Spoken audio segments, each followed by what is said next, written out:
Thanks a lot. We now have an update from James Jacob on water metering, how they implemented it in Samhita Square. So we're now moving to the water metering track. The day is just starting.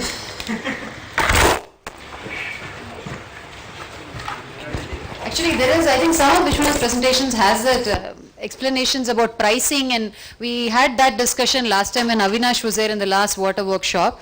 But those are also relevant. I don't know how many apartments really charge residents, or it just comes from a common maintenance fund.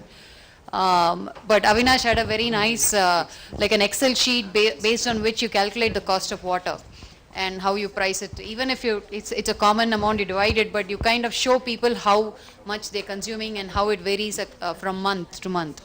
So we actually use it in our apartment. We just used it at least for informational purposes, as in this is what you, the water that you consumed the last month, this is what it cost. So that kind of helped a little bit. There was much more awareness and people were a little more conscious. Keep the Excel also open. Do you have that Excel file? How do you calculate? Do you have it with you? I mean, can you share it with the group? Yeah, it's there in, I think, the last water workshops. I think we can send a link to those. It's all there online. It kind of accounts for the cost of source water, treatment, including the cost of sewage treatment, everything from point A to Z.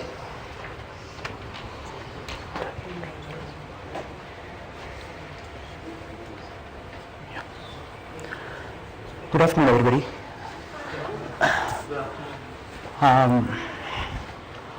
Okay, let me try to be quick since it has overshoot the time targets. This is Samhita Square, and yes, it's located at Basavanagar. It's about 2 kilometers from Old Airport Road, 94 apartments, 2 blocks, 1 acre land. It is in 2 blocks, as I said earlier, and the occupancy of the apartment started in 2008. Everything was hunky-dory initially, 3 yielding borewells, and we had a water softener installed in 2009. I'll just show the structure of the apartment. These are the 2 blocks. As we entered from the right side, there are 2 sons. And initially, when the occupancy started in 2008, it took beginning of 2009. I moved in 2009 in. So this happened before I moved in. So what happened was that the water which is coming from the borewells were having coloration, and it was not good to taste.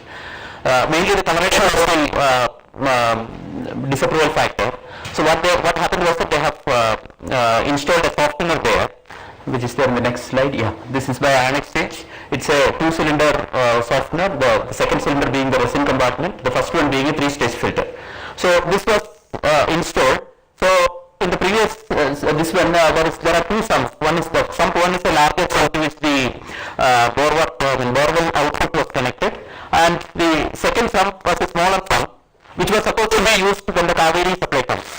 So since the softener came, that served as the output of the softener, and the motors which are feeding the overhead tank were fed from this sump. Now,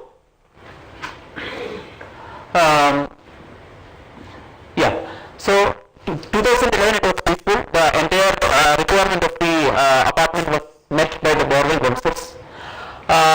And towards the end of 2011, there was a common talk that may not last, or that may not be consistent.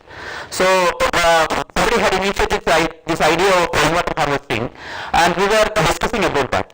And that is when in 2012 February the ADDA has organized a water workshop. And when I was listening to Shivakumar, I was thinking that it's a kind of alumni meeting. Like, I think we both of us attended this meeting and we carried ideas, and then in the subsequent slides I would see we also thought to the same lines and implemented that same practice. So thanks to ApartmentADDA for organizing that, so that it triggered this process that I'm going to discuss here. Okay.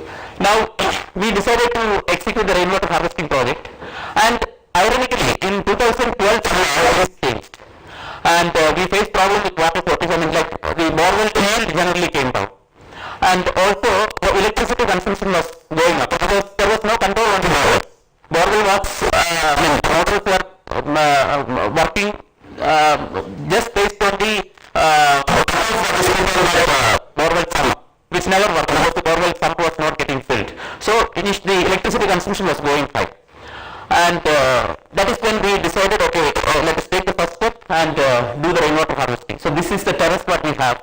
There are 2 levels of terrace on each block. So we decided to block the upper level of the terrace for, from access to the residents, and give the lower level of terrace for the residents' use.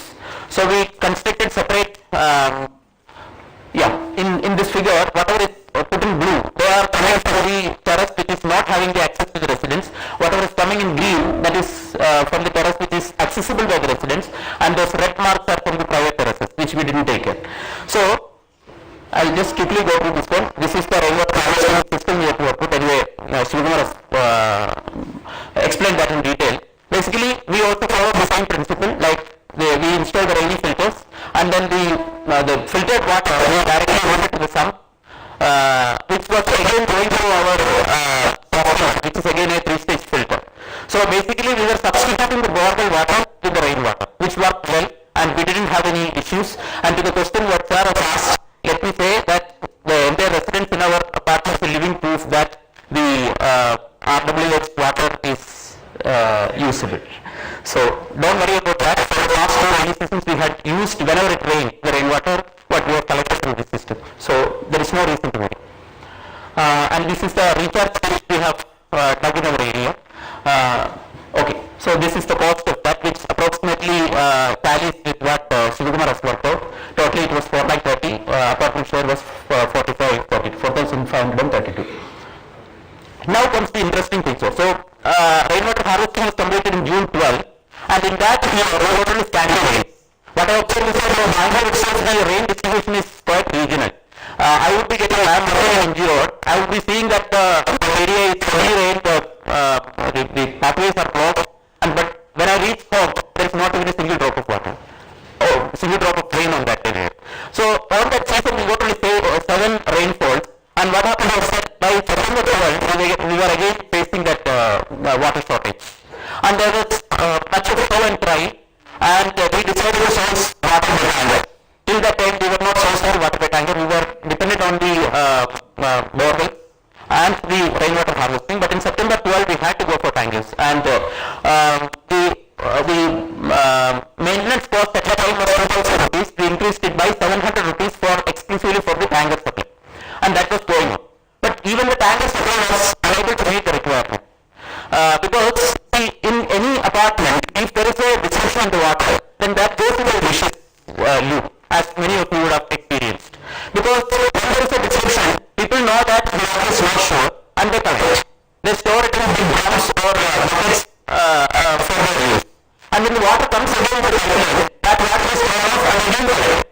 So this cycle goes on, and the reason what is given to that is that if you keep it for some time, a different kind of formation comes over it, probably due to the hardness of the water, which we don't like, so we throw away and then collect water. But the fact is that on the overhead tank, the water is stagnated, there also is some filling form. So there is no reason why you have to try to educate our community about that, but that was not useful. The water was consumed. When the water situation became high critical, what we used to see was that the water will, the tank will come in, it will dump into the water and the sump, it will go up and it is finished. So that was the kind of situation what we had. And then we had to initiate 5 hours of line disruption because we wanted to fill the sump before the next morning supply starts. Officially it was started in October, but it had started much earlier. And then there was a common requirement that we have to go for an additional borewell. Many of us were not in agreement with that, but then because of the common consensus, okay, we agreed, and then we dug a 950 feet borewell in October 12, and it was operational in December 12. But the yield was not much. It was not at all sufficient to meet the demand. That was the situation there.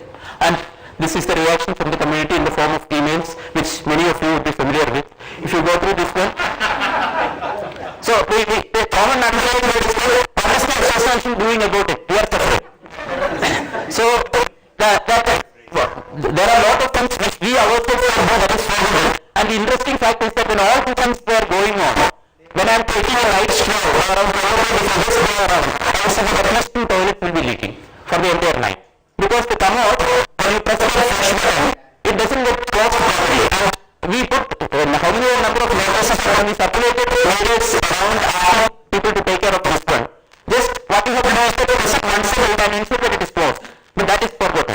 And we have to go and knock on the doors, waiting to people, and the mixed reaction would be coming. Some would be apologetic, some would be reminding us that we are paying the 700 rupees of maintenance. So that is the kind of community reaction when a common problem is faced. But the fact of the matter is that when there is a disruption of water, it goes through the vicious cycle.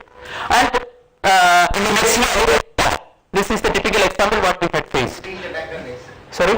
Leave them to deal with the tanker race. That is one good thing. Okay, so here we can see the statistics.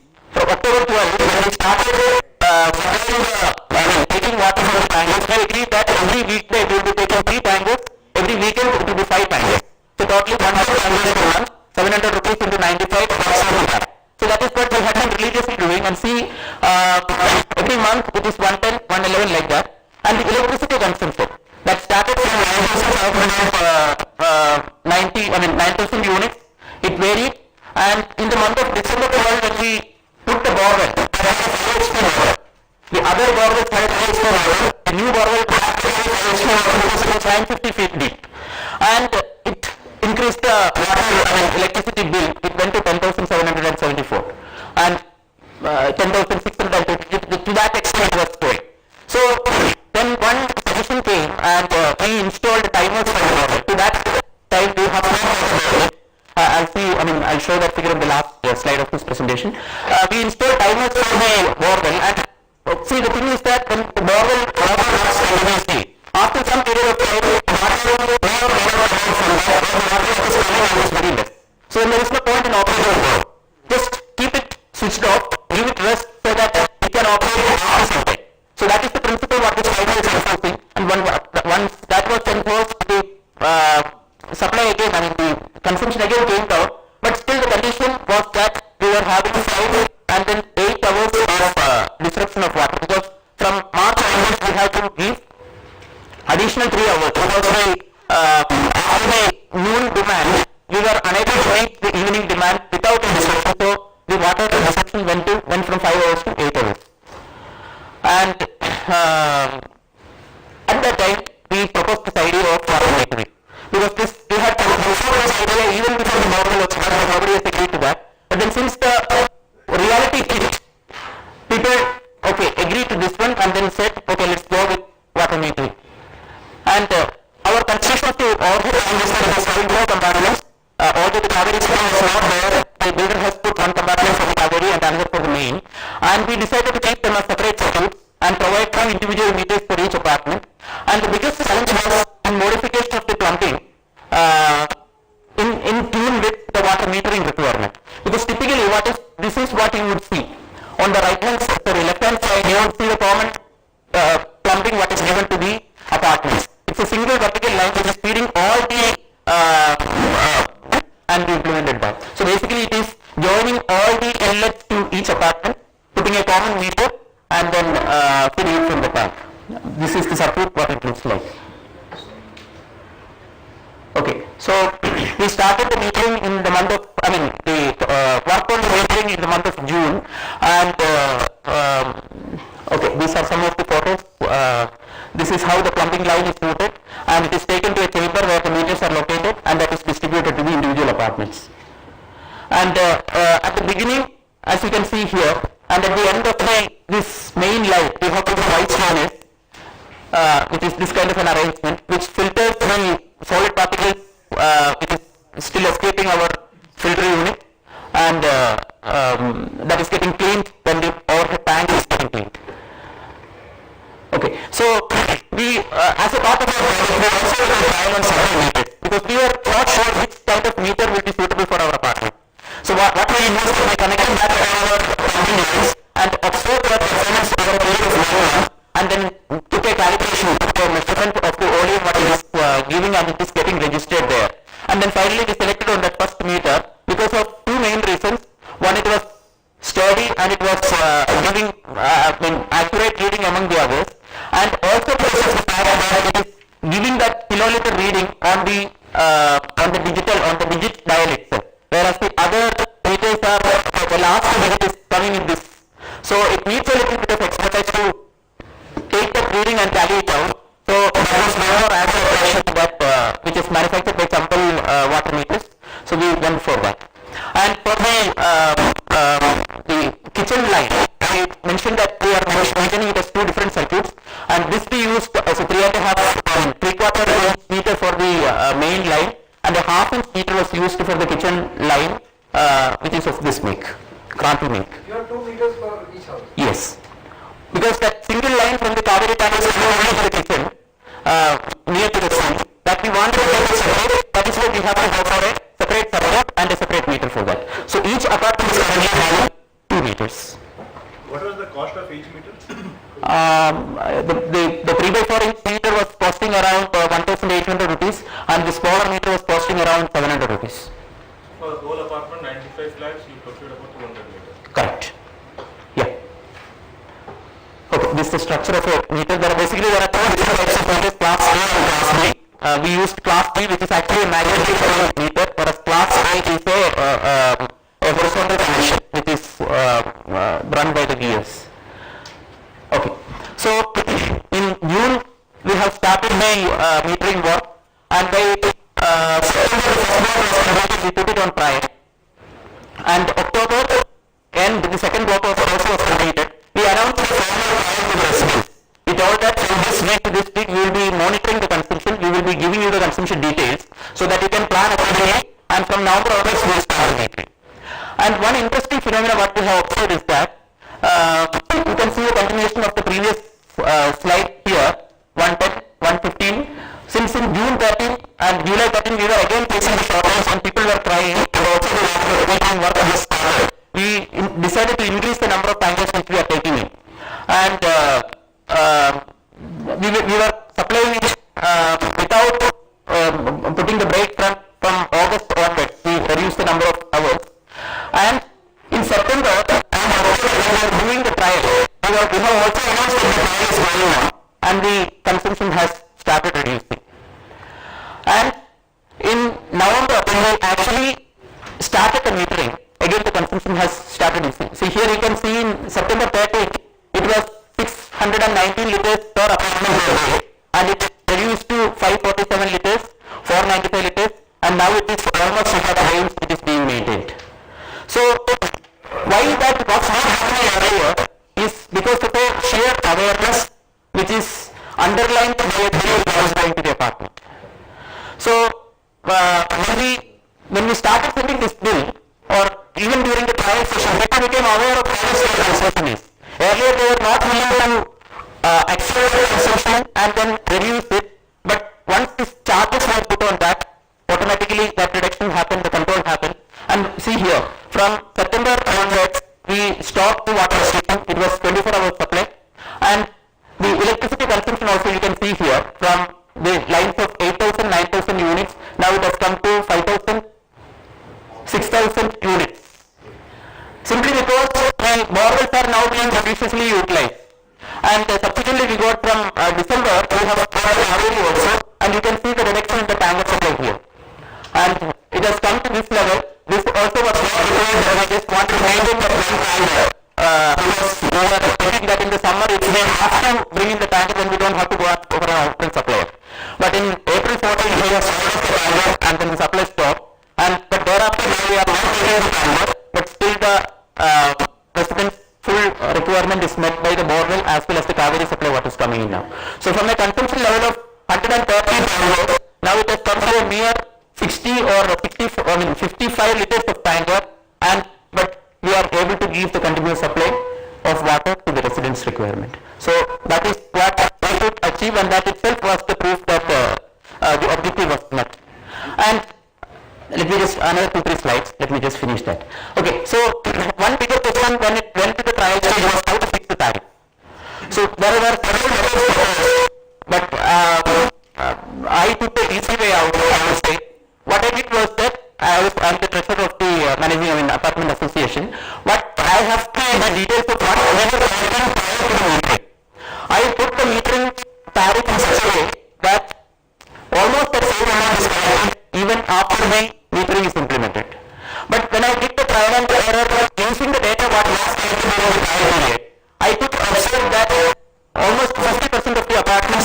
lesser than that we were paying by way of 7,700 rupees standard payment amount.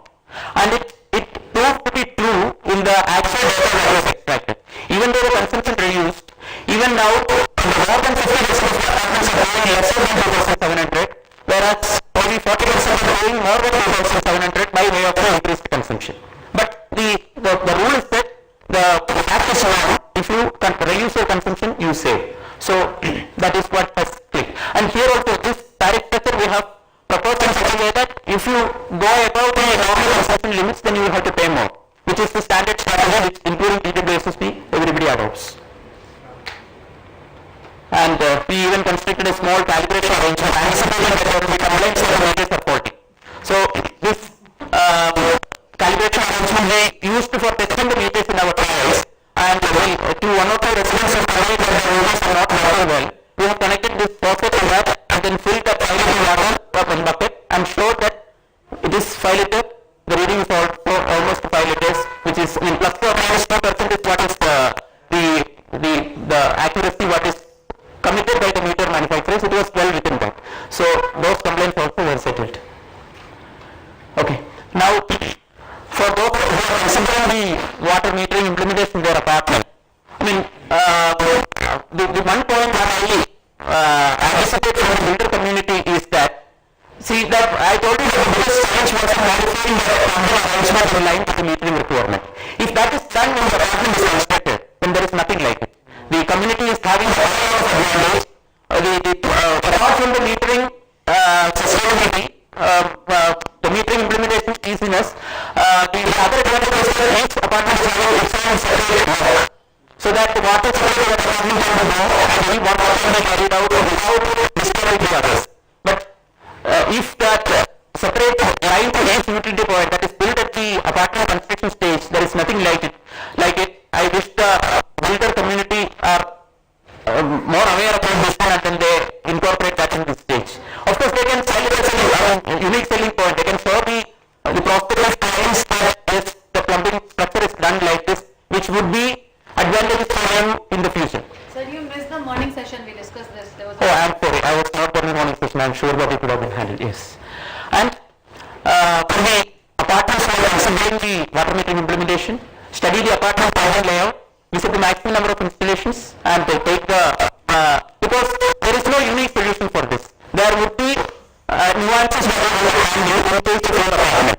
If a bit of thought is going into that, there will be a lot of things that we can work out so that the implementation become viable and successful. Before providing the meters, please test them. And if you have not installed the timers for the modern motors, please do that immediately, because that reduces a lot of electricity consumption, at the same time maintaining a judicious output from the borehole motors. Individual meters for the purpose of motors. This is again another idea which we have taken from Mr. Devan's presentation during that water workshop. He has insisted that even if you don't know what you are measuring, please measure it, find out, and then take your decisions based on that. That is something that proved very fruitful when we started this implementation. Okay, one thought what I came in was that, see, in many of these finding the solution for the problems, see, this requires smart engineering solutions. Is there a way where engineering college students who are aspirants of doing projects can in some way be connected to the apartment communities, so that the requirement is much more work? They want a live project. We want some solution for some of the problems what we are facing. But the ApartmentADDA can come in between and then connect both of us, so that, because finally when we are trying to implement a solution in the apartment community, what happens is that many resources are available. People who can contribute to these kind of projects are available, but they don't come forth because the actual requirement is not there. But for a new student who want to involve in such kind of a project, if we give an opportunity, maybe things will work for both. So that is an idea what we can put forth. That's all regarding the implementation.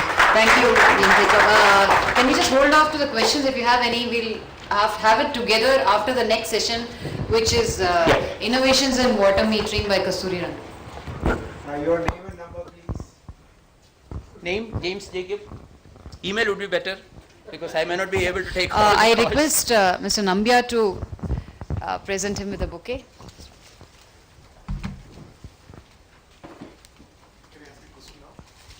No, we'll combine it after the next metering session. Thank you very much, sir. Nice. Thank you, James.